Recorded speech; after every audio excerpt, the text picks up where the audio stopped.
গোপনীয়তা রক্ষা না হওয়ায় সুইস ব্যাংক থেকে অর্থ তুলে দুবাই, সিঙ্গাপুর, মালয়েশিয়া সহ উন্নত দেশগুলোয় নিয়ে যাচ্ছে বাংলাদেশিরা। ফলে 2 বছরের ব্যবধানে সুইজারল্যান্ডের ব্যাংকে বাংলাদেশিদের আমানত কমেছে প্রায় 98%। 2021 সালে বাংলাদেশিদের জমা অর্থের পরিমাণ ছিল 87 কোটি 11 লাখ ফ্রা, যা 28 বছরের মধ্যে সবচেয়ে বেশি।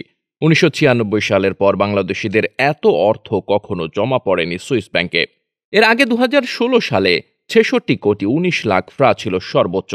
যদিও 1996 সালে ছিল মাত্র 3 কোটি 82 লাখ ফ্রা, 2023 সাল শেষে জমার পরিমাণ এসে দাঁড়িয়েছে 1 কোটি 77 লাখ ফ্রা।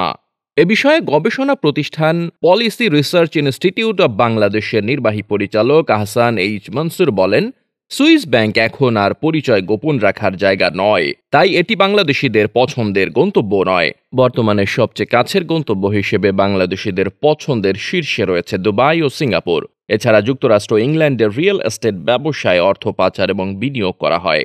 তিনি আরও বলেন, সেখানে যারা টাকা স্থানান্তর করেছেন সেখানে তাদের ব্যবসা আছে। সিঙ্গাপুর ও দুবাইতে নিবন্ধিত প্রতিষ্ঠান রয়েছে। সুইজারল্যান্ড একসময় আমানতকারীদের তথ্য গোপন রাখত, কিন্তু এখন কোনো দেশের সরকারি খোঁজ নিলে তারা তথ্য দিয়ে থাকে। সুইস ন্যাশনাল ব্যাংকের প্রতিবেদনের তথ্য মতে সুইস ব্যাংকগুলো থেকে শুধু বাংলাদেশিদের অর্থ কমেনি, ভারত, পাকিস্তান, সিঙ্গাপুর ও নেপালের নাগরিকদের জমা অর্থ কমেছে। Desk report, বার্তাবাজার।